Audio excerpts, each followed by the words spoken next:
Bonjour à tous et à toutes. Plus tôt aujourd'hui, les États-Unis ont imposé des droits de douane de 25 % sur les produits d'acier et d'aluminium du Canada. Ces tarifs, comme on a toujours dit, sont totalement injustifiés, injustes et franchement déraisonnables. As has been the case since the American president first threatened to put tariffs on Canadian exports to the United States, our sole focus is to stand up for Canadian interests, Canadian jobs, and Canadian workers. It has been extremely heartening to see Canadians from across the country rally to this cause in defense of Canada. I would also like to thank the premiers from across the country for their work on these important matters. I know Canadians are proud to see their governments stick up for their respective provinces and territories, and also, of course, stick up for the whole country. Together, we will do what we must do to protect Canada's economy. With these most recent tariffs on Canadian steel and aluminum, the U.S. administration is once again inserting disruption and disorder into an incredibly successful trading partnership and raising the costs of everyday goods for Canadians and American households alike. We will not stand idly by while our iconic steel and aluminum industries are being unfairly targeted. Today, I am announcing that the Government of Canada, following a dollar-for-dollar approach, will be imposing, as of 12:01 a.m. tomorrow, March 13, 2025, 25% reciprocal tariffs on an additional $29.8 billion of imports from the United States. This includes steel products worth $12.6 billion and aluminum products worth $3 billion, as well as additional imported U.S. goods worth $14.2 billion for a total of $29.8 billion. The list of additional products affected by counter tariffs includes computers, sports equipment, and cast iron products as examples. These tariffs are in addition to Canada's 25% counter tariffs on $30 billion of imports from the United States in response to U.S. tariffs put in place on March 4th. In addition, we learned yesterday that the United States tariffs would also be imposed on steel and aluminum content in certain derivative products. The government is currently assessing this aspect and may impose, of course, further tariffs in response to this measure as well. Aujourd'hui, j'annonce que le gouvernement du Canada, suivant une approche dollar pour dollar, imposera à partir de minuit et 1 minute demain, le 13 mars 2025, des droits de douane réciproques de 25 % sur 29,8 milliards de dollars d'importations supplémentaires en provenance des États-Unis. Cela comprend des produits en acier d'une valeur de 12,6 milliards de dollars et des produits en aluminium d'une valeur de 3 milliards de dollars, ainsi que des produits américains supplémentaires d'une valeur de 14,2 milliards de dollars pour une valeur totale de 29,8 milliards de dollars. La liste des produits supplémentaires concernés par les contre-tarifs comprend des outils, des ordinateurs, des équipements de sport et des produits en fonte. Ces droits de douane s'ajoutent aux droits de douane réciproques de 25 % appliqués par le Canada sur 30 milliards de dollars d'importations en provenance des États-Unis en réponse aux droits de douane américains imposés, comme vous savez, le 4 mars. Hier, nous avons également appris que les droits de douane américains seraient également imposés sur l'acier et l'aluminium contenus dans certains produits dérivés. Le gouvernement évalue actuellement cet aspect et pourra imposer évidemment d'autres contre-tarifs en réponse. Our government is also taking steps to mitigate the impact of these countermeasures on Canadian workers and businesses by considering requests for exceptional relief through the existing remissions process. We understand that these are challenging, uncertain times for Canadian businesses and Canadian workers. That's why we've deployed measures to support workers and businesses. Export Development Canada, the Business Development Bank of Canada, and Farm Credit Corporation are there to help business owners find new markets for their products and access financing to help with liquidity crunches. We have also introduced temporary flexibilities to the Employment Insurance Work-Sharing Program, helping affected businesses keep more employees on the payroll in the event of a slowdown. Notre gouvernement utilisera tous les outils à sa disposition pour soutenir nos entreprises et nos travailleurs en ces temps difficiles.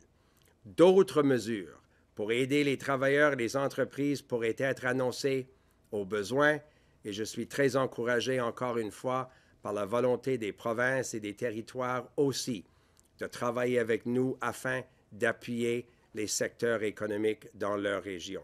Notre gouvernement continuera de travailler sans relâche afin de convaincre l'administration de M. Trump d'abandonner entièrement ses droits de douane totalement injustifiés.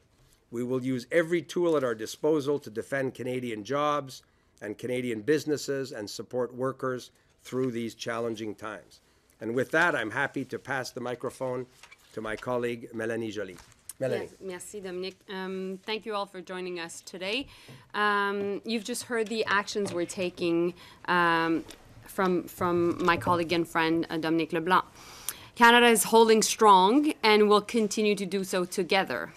Well, make no mistake, though, this is going to be a day-to-day fight. This is now the second round of unjustified tariffs leveled against Canada and Canadian goods. The excuse for the first round was exaggerated claims about our border. We addressed all the concerns raised by the U.S., and in return, they agreed to temporarily abide by the free trade agreement President Trump signed himself with Canada. The latest excuse is national security, despite the fact that Canadian steel and aluminum add to America's security, not take away from it. All the while, there is a threat to further and broader tariffs on April 2nd still looming. The excuse for those tariffs shifts every day.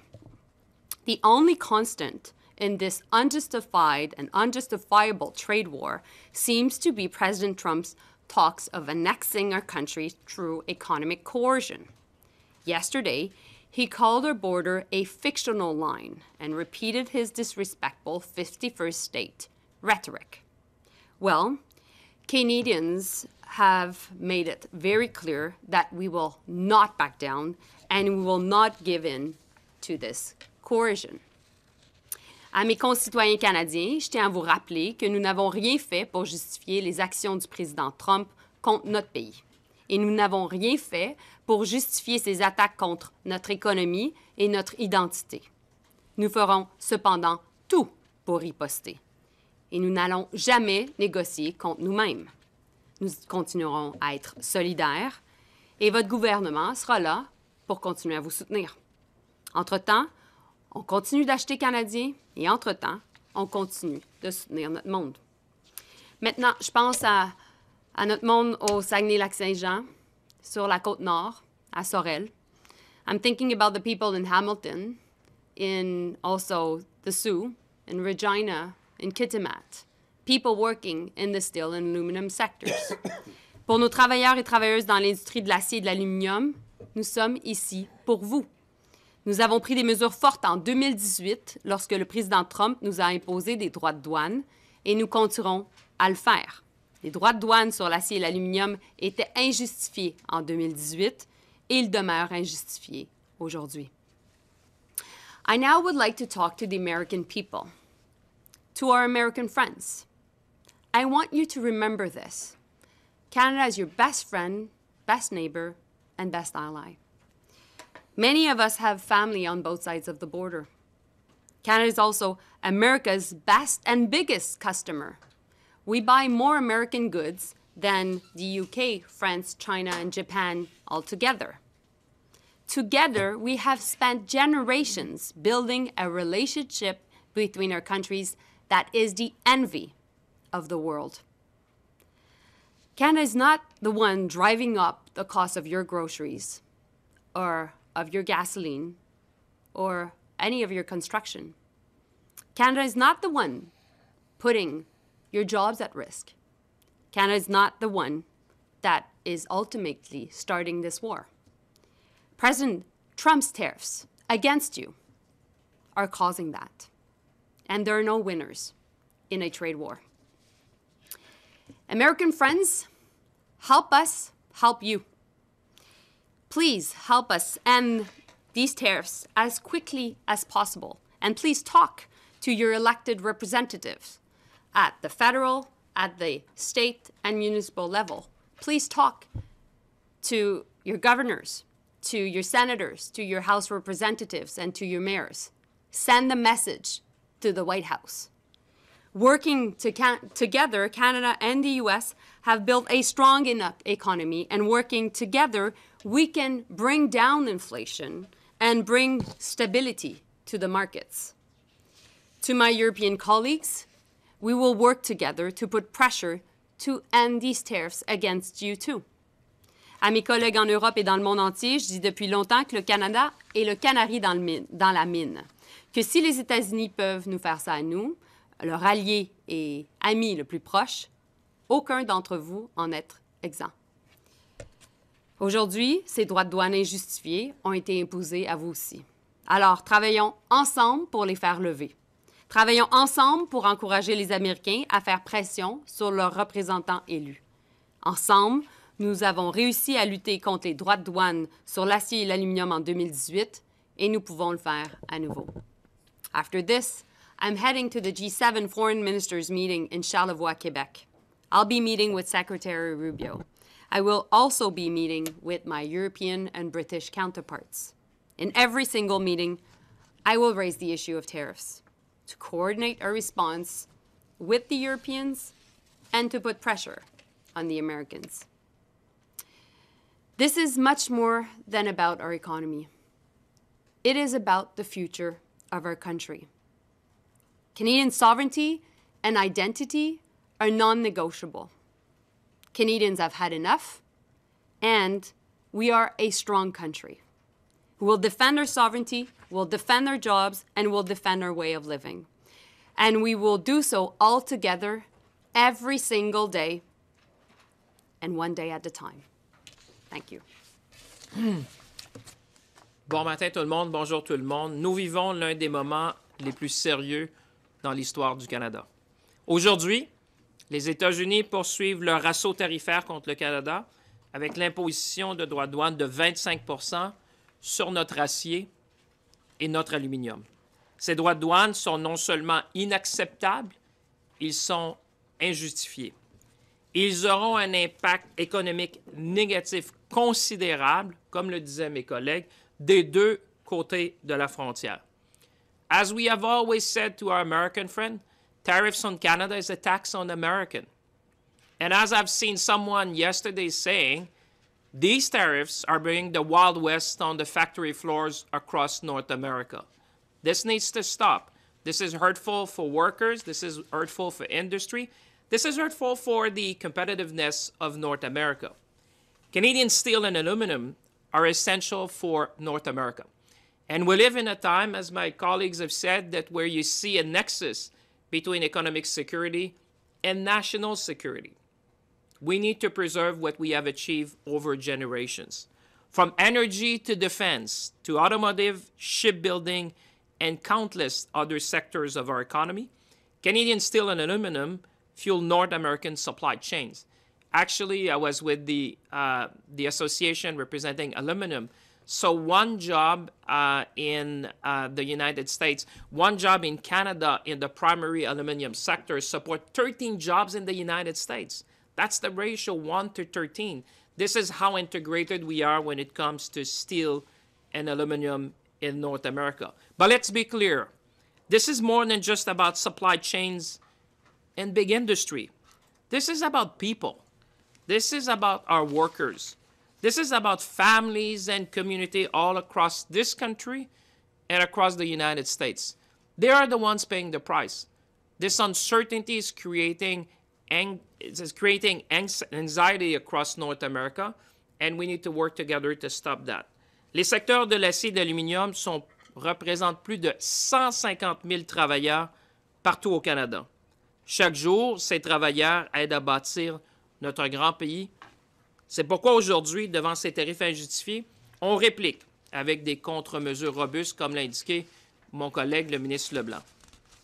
Ces tarifs vont avoir un impact direct sur les différents secteurs de l'économie des deux côtés de la frontière.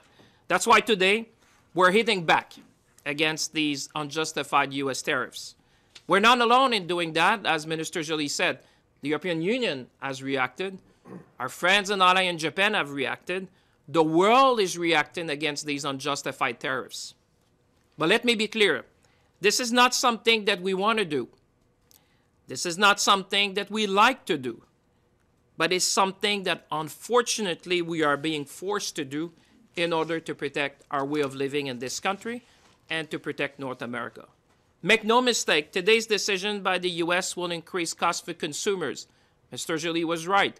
When you're talking to our American friends, we need to make them clear. This is going to increase the price of construction. This is going to increase the price of car. This is going to increase the price in the defense industry. It will put thousands of jobs at risk, and I would add unnecessarily. And it will weaken North America's economic and national security. My dear friends, whether you're in Canada or in the United States, we cannot let uncertainty become the new certainty in North America. That cannot stand. That will make us less competitive. That's going to weaken us, and that's going to affect our economic security and ultimately our national security. Ce climat d'incertitude doit évidemment cesser. Et ce n'est pas seulement moi qui le dis, mais je vous invite à regarder les déclarations du PDG de Ford, du PDG d'Alcoa récemment, qui a parlé de chaos et de coûts à l'intérieur de différents secteurs de l'industrie. Demandez aux gouverneurs, aux maires, aux associations d'affaires au sud de la frontière, demandez à Wall Street, regardez l'impact des marchés financiers. Les marchés ont parlé, les tarifs vont faire mal à l'économie américaine.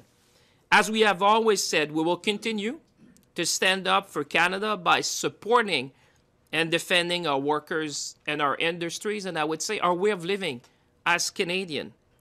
But we also need to change our attitude. We need to change our posture, and we need to change our way of doing things in this country. This needs to be more than just a moment. It needs to be a movement to become more resilient in this country, a movement to become more confident in this country, a movement to become more ambitious in this country, and a movement to be more Canadian in this country. There's many ways for us to do that. I've said many times to Canadians, the best way to do that, the biggest power we have is our purchasing power. As my colleague have said, we can start to buy local. We can buy Canadian. Because after all, we're the largest customer to the United States of America. We will diversify our industry, we will diversify our exports, but we can also choose to buy local. That's going to make a difference to the small and medium-sized business across our country. Tomorrow, Minister Leblanc and I are planning to join Premier Ford in Washington to convey these messages as forcefully as Canadians can do. In conclusion, let's stop with this tariff nonsense. And let's work together to make North America more competitive, more innovative, and more resilient. Our people on both sides of the border expect nothing less from us. Merci tout le monde. À vous. Thank you, ministers. We do have I think 10 questions in the room, so we may not get to the online, but we will try. We'll start with Valérie Gamache from Radio-Canada. One question, one follow, please. Bonjour à vous trois. Hier, il y a eu beaucoup de bruit avec l'intervention notamment de Doug Ford dans le dossier. On se retrouve en pleine période de transition entre M. Trudeau et M. Carney. Est-ce que l'absence d'un répondant direct à Donald Trump actuellement nuit au Canada? In English and French, please. Tu le prends ou je prends? Répondant direct, on vient de répondre. Vous avez vu une réponse très directe ce matin. Le gouvernement prend ses responsabilités comme il se doit. Vous avez vu ce matin une réponse ferme, cohérente. Ce n'est pas une surprise. On avait On avait dit qu'on allait répondre d'une façon mesurée, proportionnelle. C'est ça que nous avons fait aujourd'hui. Alors, le gouvernement continue de prendre ses responsabilités et on va continuer de le faire. Moi, ce que je dirais aussi, c'est que le plus important présentement, c'est qu'il y ait une unité au sein du Canada. Parce qu'on sait que les Américains vont être divisés. Et donc, basé là-dessus, on va continuer à démontrer du leadership, comme on le fait au niveau fédéral. On va soutenir aussi les premiers ministres qui démontrent du leadership ensemble. Parce qu'au final, ce qu'on doit faire, c'est faire reculer les Américains. So what I would say in English is right now the most important thing is Canada's unity. Because what we know is that the Americans themselves are divided. And so what you're seeing today is leadership on the part of the federal government, and also we'll continue to work with the premiers that are showing leadership as well, because we need to fight back against this nonsense. Et je comprends que demain, vous partez à Washington, M. Leblanc et Champagne. C'est quoi l'objectif de la rencontre là-bas? Est-ce que c'est de réouvrir et de devancer la négociation de la CEUM? Est-ce que où on est dans régler la question très ici maintenant? Là? Bien, je peux peut-être débuter, François-Philippe peut ajouter. Non, on ne va pas renégocier ou même commencer une discussion sur la question de renégocier le CEUM. Premièrement, il n'y a personne qui a avancé cette idée-là. C'est une responsabilité nationale. Il y a une révision dans l'entente qui se fera en 2026. Si des partis veulent avancer ces dettes-là, mais ils le feront. Demain, la discussion sera sur l'urgence de diminuer la température, d'enlever les tarifs douaniers qui sont appliqués sur l'acier et l'aluminium aujourd'hui. Le secrétaire Lutnick a un mandat d'arriver au début avril, le 2 avril, avec les mesures surtout globales, les mesures qui vont examiner leurs relations avec tous les pays. Mes discussions avec le secrétaire Lutnick sont vraiment tournées vers cette décision-là du 2 avril.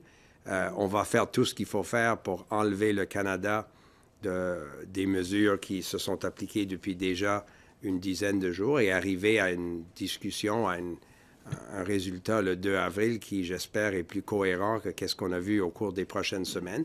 Alors, ce sera ça l'objectif de nos discussions et on sera évidemment prêt à retourner la semaine prochaine. On est toujours prêt à travailler avec le gouvernement de M. Trump sur l'objectif d'enlever les tarifs douaniers qui s'appliquent injustement à l'économie du Canada. Non, je vous dirais, c'est... So sure, in English, and then François-Philippe can add, the discussion tomorrow, it's not about renegotiating the USMCA. That is not the purpose of the conversation tomorrow. The conversation tomorrow will be what can we do to deal with this completely unjustified application of tariffs to steel and aluminum from Canada that came into effect today. The, again, unjustified decision of March 4th. As you know, certain products that are compliant with the agreement were exempted until April 2nd. All of that points to a conversation that we've been having with the Trump administration around getting to April 2nd with the objective of obviously removing all of these tariffs that are applying to the Canadian economy. We will continue to maintain our countermeasures and increase them on April 2nd. This is no surprise to the American administration if we can't get to a position where their initial measures are all lifted from Canadian businesses. So the conversation tomorrow will be around lowering the temperature and focusing on the process that President Trump set up, where Secretary Lutnick has up to April 2nd to determine a series of global tariff decisions. Obviously, we think that they should respect the agreement that President Trump signed, the Canada-U.S. Mexico Free Trade Agreement. In the agreement itself, there's a provision to have a review in 2026. It's not a renegotiation, it's a review. If one of the three parties wants to, at some point, begin a process of that review earlier, then of course Canada would be ready. We've always said the best approach is a coherent conversation that looks at all of these issues where the three economies are part of the conversation, and where we can arrive at the best agreement for North America. That's been the success of previous conversations, but for the moment it's difficult to get there because day over day, week over week, you have these decisions. So if we can sort of clear the underbrush and get to a position where we can get to April 2nd with a coherent plan, I certainly think that would be the objective of the conversation tomorrow, and it continues on conversations we've been having over recent weeks as well.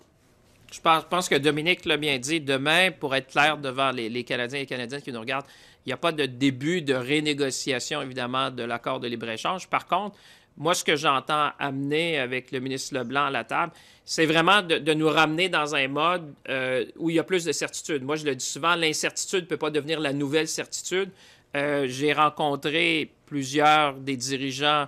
J'étais en contact hier dans l'industrie de l'aluminium et de l'acier. Mais vous savez, regardez la dernière semaine qu'on a eue. Ce genre de mouvement-là qu'on a vu dans les tarifs, ça rend vraiment les chaînes d'approvisionnement plus fragiles à travers l'Amérique du Nord. C'est clair que les dirigeants nous disent une chose, on ne peut pas fonctionner dans un monde comme ça. Nos chaînes d'approvisionnement ont été établies depuis des décennies. Moi, mon message à M. Lutnick va être simple. Les marchés vous parlent. Regardez la capitalisation boursière depuis les dernières semaines. Je pense qu'il s'est perdu 4 trillions de dollars dans les marchés boursiers aux États-Unis depuis les dernières semaines. Les entreprises vous parlent. Il y a eu une grande réunion avec les leaders du secteur automobile. Je pense qu'il y a une discussion aussi avec le secteur de l'acier et de l'aluminium pour retourner vers quelque chose qui est plus prévisible. Et comme le ministre Leblanc disait, il va falloir continuer de faire le point à nos amis que la sécurité économique va affecter la sécurité nationale. À un moment donné, ces chaînes d'approvisionnement-là vont arrêter. Vous savez, dans le secteur de l'automobile, de la façon dont on est intégré maintenant, il s'agit de quelques jours avant que les chaînes arrêtent des deux côtés de la frontière. C'est excessivement sérieux. Moi, on a parlé hier avec des gens de l'automobile aux États-Unis qui disaient, Monsieur le ministre, soyons prudents parce que dans quelques jours, les usines américaines pourraient cesser d'opérer. Alors, je pense que notre mission à Washington, comme le ministre Leblanc disait, c'est de ramener ça, c'est de dire les marchés vous ont parlé, l'industrie vous parle, les travailleurs vous parlent. Retournons à une table où on peut s'asseoir, on peut discuter. Et moi, je pense qu'il faut trouver une voie pour trouver un peu une désescalade de ce qu'on a vu dans les derniers jours pour nous ramener dans un terrain où on va être capable de voir des investissements de deux côtés de la frontière. Just as a reminder, if we can keep the questions and answers brief so we can get through as many as we possibly can. I am looking at you. I believe the finance minister is also looking at you. Rachel Haynes, CTV. Thank you so much, ministers. I'll direct this to Minister LeBlanc because it's still about the meeting tomorrow. Premier Ford yesterday had said that this was an olive branch from Howard Lutnick, but at the same time, President Trump says he wants to finish the auto industry and also make Canada the 51st state. So how do you trust the U.S. administration going into tomorrow's meeting? Well, so obviously outrageous comments, and Melanie talked about it from Mr. Trump in that regard, aren't constructive to building an economy that is in the interest of both Canada and the United States, and obviously with our Mexican partners as well. So our focus is not on exaggerated rhetoric. Our focus is on doing the work that Canadian workers and businesses expect their governments to do together. Premier Ford has been an important leader as not only the chair of the Council of the Federation, but as the premier of our biggest province in defending the Canadian economy and the economy of his province.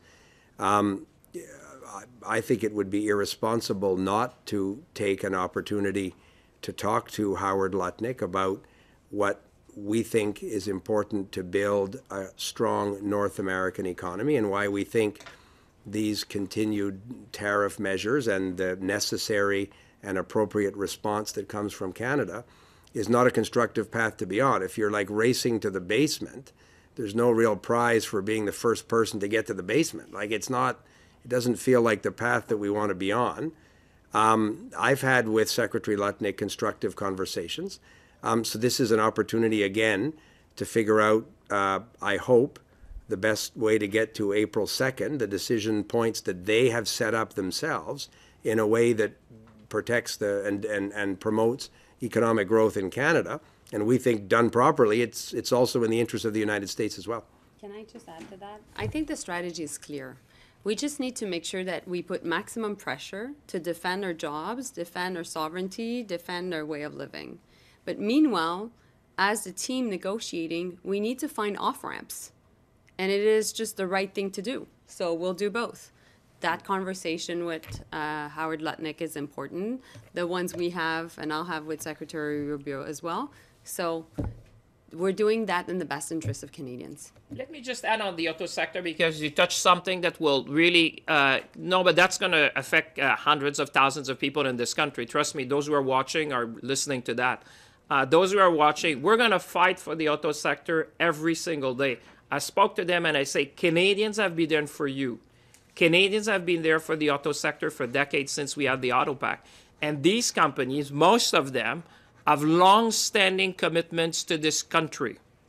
We're going to make sure that they abide by the terms of every single agreements we have with them to make sure we protect the jobs. We had discussion with the union leaders yesterday and with the representatives from the company, and they truly understand that the reasons they came to Canada is because we have the best worker, it's because Canadians have been there for them, and we have integrated supply chain. So I just want to be clear on the auto sector. Make no mistake that we are already on their back, saying we're going to be watching like hawks as to what may happen to the auto sector, because this is a core industry for the prosperity of this country.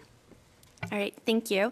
And Prime Minister, my next question is, Prime Minister-designate Mark Carney had campaigned on dollar-for-dollar retaliatory tariffs. Did he have a say in today's announcement?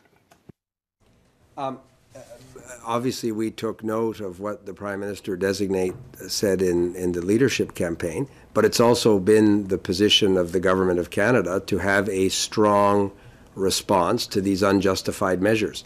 So this shouldn't surprise anyone. We have been clear that if the Americans took this unreasonable and unjustified step, Canada would respond as Canadians expect their government to respond. As Melanie and François-Philippe said, we benefit from the support of premiers across the country, of business leaders. But our objective always is to get to a position where the American tariffs are lifted, and all of the tariffs are lifted, and then so too, of course, will be our retaliatory measures. But until the Americans make that decision, we'll continue, as Melanie said, to increase the pressure. None of this is surprising to the American administration. You could have seen this coming. This response was well known and planned for a number of weeks, and we'll continue to do everything we need to do to defend the Canadian economy. Mylène Crête, La Presse. Oui, bonjour. Monsieur Champagne, je vous ai entendu dire que vous alliez défendre l'industrie automobile qui est surtout basée en Ontario. Là. Il y a des craintes au Québec que le bois d'œuvre et l'industrie laitière ne seront pas défendus. Quelle garantie votre gouvernement peut donner aux Québécois là-dessus? Bien, on sera toujours là. Évidemment, je répondais parce que la question concernait le secteur d'automobile, mais c'est clair, on a été aussi en contact avec les secteurs clés de l'économie du Québec, c'est-à-dire l'aérospatiale, l'industrie forestière, évidemment. J'allais dire même de la question de la sécurité alimentaire est venue aussi dans nos discussions. Non, il faut être clair, on va être là à chaque tournant pour défendre. Puis les gens le savent parce qu'on a déjà joué, malheureusement, dans cet épisode-là. Vous savez, on s'est déjà tenu debout. L'industrie forestière, vous savez, je parlais à M. Chrétien, des enjeux dans le bois d'œuvre, on en a depuis plusieurs décennies, puis on a toujours gagné. Vous savez, c'est ça l'enjeu. Dans le bois d'œuvre, on a toujours gagné. Quand les règles du jeu sont claires, on gagne. On l'a vu récemment au hockey. Nous, ce qu'on veut rétablir avec le ministre Leblanc puis avec la ministre Joly, c'est évidemment d'avoir des règles claires du jeu. Parce qu'une fois qu'on aura des règles qui sont claires, que ce soit dans les différents secteurs de l'économie, on pourra évidemment s'adapter, mais on pourra aussi gagner. Alors, c'est clair qu'on va être là pour défendre ces secteurs-là. Et ça va être des enjeux qu'on va certainement soulever dans la réunion avec le secrétaire Lutnick. Et vous parliez, Madame Joly, d'unité là, dans la réponse. Oh, oui. vous parliez dans votre réponse d'unité canadienne. C'est important d'être unis dans notre réponse là, aux tarifs douaniers américains. Est-ce qu'il y a vraiment une unité quand Doug Ford semble faire cavalier seul, comme ça a été le cas hier? Bien, je pense que, premièrement, aujourd'hui, on arrive avec une réponse forte, une réponse coordonnée au sein du gouvernement fédéral, une réponse qui a été travaillée aussi depuis quand même quelques semaines. On savait depuis quelques semaines que des tarifs sur l'acier et l'aluminium pouvaient être mis en place, donc on s'est préparé. Donc, comme le disait mon collègue Leblanc, il n'y a pas de surprise. En même temps, ce que je pense que les premiers ministres et tout le monde au pays, ce qu'on fait présentement, c'est qu'on essaie de trouver quels sont nos leviers pour mettre de la pression, pour envoyer un message, pour faire réagir, premièrement, le peuple américain, qui est ultimement notre grand allié, pour mettre de la pression sur l'administration Trump. Et donc, dans ces circonstances-là, je pense qu'on peut démontrer qu'on a une réponse qui est forte et coordonnée, puis qu'on va faire reculer l'administration Trump. On est dans une bataille existentielle. Existentielle pour nos jobs, existentielle pour les familles qui dépendent de ces jobs et existentielle pour notre souveraineté. C'est pas juste une question économique, c'est ultimement l'avenir de notre pays qui est en jeu. Et donc, moi, je suis fière de la réponse canadienne de façon générale.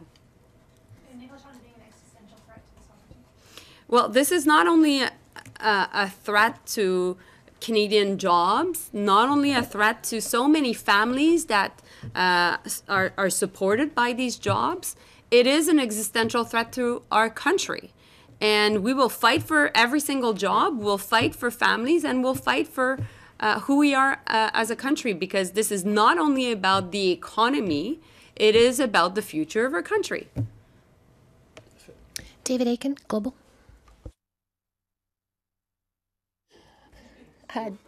Okay.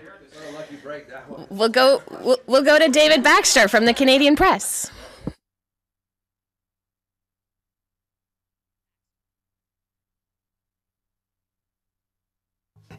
There we go. So we can actually get the interpretation on there. Should we be reading anything, especially trying to build better relations with Europe and more new alliances there? Should we read anything into the French submarine that surfaced near Halifax yesterday? We are having lots of conversations with Europeans right now. I'll be meeting with the foreign ministers from, of course, Germany, France, Italy, the foreign minister of the EU, as well as the British one. And I know that the Prime Minister designate is going to reach out to many of our European friends. But let's all remember that not only Prime Minister Trudeau at the time, myself also, we went to Europe to coordinate this very response on aluminum and steel tariffs with the EU. And so we're seeing the reaction of the EU today on steel and aluminum. When it comes to defense, to your very question, you know, we're NATO allies. We work together. We cooperate on military exercises. And we want to do more with Europe. And we want to do more with defense procurement also with Europe. And so these are all parts of the conversations we're having. As for your specific question, I think Bill Blair, who's a fantastic Minister of Defense, can also answer you. Go on to the next person. Raymond Filion, TVA. I'm the lucky one. Bonjour. Question pour Mme Joly. Vous avez parlé en anglais de Marco Rubio. Vous allez accueillir à compter de ce soir dans Charlevoix. Qu'est-ce que vous allez lui dire au sujet de ses droits de douane américains, de un, et aussi la question de la souveraineté du Canada, 51e État et les menaces de M. Trump? Est-ce que vous avez l'intention d'aborder cette question-là aussi? Ben, c'est pas la première fois que je le soulève avec le secrétaire d'État Rubio. Je l'ai fait encore la semaine passée lorsque je lui ai dit que tout ce qui était lié à la rhétorique du 51e État, ça passait pas. Puis, non seulement à l'époque, il m'a rassuré sur cette question-là, il m'a également dit que la coopération au sein de NORAD allait continuer. Marco Rubio va revenir d'Arabie saoudite. Il va avoir eu des conversations avec la délégation ukrainienne. On va parler beaucoup des questions liées à l'Ukraine et du fameux cessez-le-feu de 30 jours qui est présentement potentiellement sur la table pour être négocié. Mais au niveau de la souveraineté canadienne, je veux dire, c'est pas compliqué, là. C'est même pas à négocier. c'est une question, vous arrivez dans notre pays, vous respectez notre coutume et notre approche et bien entendu notre souveraineté. Comme j'ai dit tantôt, la stratégie est la même avec tous nos interlocuteurs. Pression maximale, diplomatie efficace. So the strategy is the same with every single of our interlocutors. It will be maximum pressure and very, how can I say efficace? How do you say that? Effective. Okay, so let me do that quote again. So the strategy with our American counterparts will be the same. It is going to be maximum pressure and efficient diplomacy. Question pour M. Champagne. Avec la nouvelle de ce matin concernant Northvolt, est-ce que la Chine pourrait prendre la relève dans le dossier de l'usine au Québec? Non. Alors, qu'est-ce qui arrive maintenant avec l'usine, avec la nouvelle d'aujourd'hui? Je voulais être très clair aussi pour cette question-là. La réponse est clairement non. Évidemment, ce qu'on voit avec Northvolt, je comprends les préoccupations légitimes des gens. On est en discussion pour essayer de voir si on ne pourrait pas retrouver une solution, parce que moi, je pense que, je l'ai toujours dit, l'usine de Northvolt au Québec, c'est important. La profitabilité de Northvolt passe par l'usine nord-américaine, parce qu'on sait que le marché nord-américain, c'est le marché le plus important. Alors, je pourrais vous dire qu'il y a des discussions en coulisses pour essayer de trouver un repreneur, probablement, dans cette situation-là. Alors, on est en discussion présentement, puis évidemment, la compagnie aura plus à dire, j'imagine, dans les prochains jours. Puis nous, on fait notre travail en coulisses, justement, pour aider à voir comment on peut préserver cet actif-là chez nous, parce que je pense que, vous savez, il y a toujours le court terme, le moyen terme et le long terme. Il y a une situation financière à court terme, mais je pourrais vous dire, j'ai expliqué à nos amis européens, comme la ministre Joly le fait, comment c'était important, alors qu'on est en train de diversifier notre économie, d'avoir un partenariat transatlantique, d'avoir un manufacturier européen qui soit le leader dans le domaine des batteries. Moi, je pense que qu'ils aient choisi le Québec, qu'ils aient choisi le Canada pour servir le marché nord-américain, alors qu'on est justement dans une crise existentielle. Moi, je souhaite que cet investissement-là continue, puis je peux vous assurer qu'on y met l'effort pour essayer de trouver des partenaires pour continuer l'investissement. Tanda McCharles, The Star. Clarification. Can you talk about the 30, let's round it up, 30 billion that you've announced today on top of the 30 billion previously? That's, I assume, part of that 155 billion overall package that Canada said it would target eventually, right? It's not an additional 30 on top of 155. Is that correct? That's right. Okay. So that's not my question. I just wanted that clarified. Oh, so well, let me answer. That's one question. That's just a clarification. Thanks. Okay. Mr. LeBlanc, what do you understand to be the incoming Prime Minister, Mr. Carney's, strategy to deal with Trump? You talked about your ideas, but I'd like, since you're his now finance minister and frontline person dealing with it, what can Canadians expect in the weeks ahead? So obviously, technically, the premise of your question is not accurate.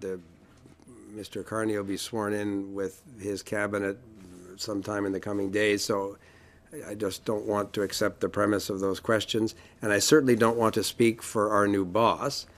I think Mr. Carney has been quite effective in saying to Canadians that the government, his government, needs to take a firm response, a strong response. Your colleague talked about his public comments around a dollar-for-dollar response to these tariffs, which is what we're doing today. But I have every confidence that he's exactly the right leader at this moment to continue to take a tough, responsible, proportionate position with respect to these unjustified American tariffs, but also to lead the Canadian economy to a position where these tariffs are lifted and we have a stronger economy that's less dependent on this obviously unpredictable context. Can I add to that? I think Mr. Carney is a serious person, a serious man, and he'll engage only if there are serious talks. And as a follow-up then, you talked about the need to find off-ramps, and yet you also talked about the need for Canada to use its levers to exert maximum pressure. And given that energy is such a powerful lever, to what extent are you prepared to put tariffs on, export tariffs on energy? We've received that question at nearly every single press conference since we've been dealing with these threats of tariffs. No, but listen, Tonda, I'm answering your question. And we've said from the beginning that there were two things. First, everything was on the table. And second, we needed to keep strong Canadian unity in the face of Americans being divided. And so that will be our strategy going forward, and as it has been since the past weeks. Tala, may I say, this is negotiation 101. We've been negotiating quite a bit in this country. We know how to negotiate. When you get in a negotiation with the Trump administration, we've been in that movie before in the last Trump administration. I don't think it would be smart as a nation to start putting things off the table as you entering a negotiation 101. I'd suggest, if you read the heart of the deal, you'd realize that you're not coming to the table already brushing off a lot of things. I think, as Melanie said, we've been very consistent, and I would be, we need to focus on the issues that are currently on the table. And our mission, I would say, when Dominic and I are going to go, and there'll be future meetings, this is just one of them. We need to provide certainty. What I hear from folks is that this is now the Far West on the factory floor. We can operate an economy like that. We cannot operate a country like that. The industry cannot stand that for many more weeks. So the mission we're going to have is to restore certainty, stability, and predictability. Because you know what? What is happening, and just look at the market reaction to what has been happening. It's making us less competitive, less attractive, and certainly this is not the time, at a time where national security is at the forefront, that we weaken our competitiveness. We need to build ships, we need to build planes, we need to build infrastructure. That's what, I was about to say. Mr. Carney has said, he's been very clear.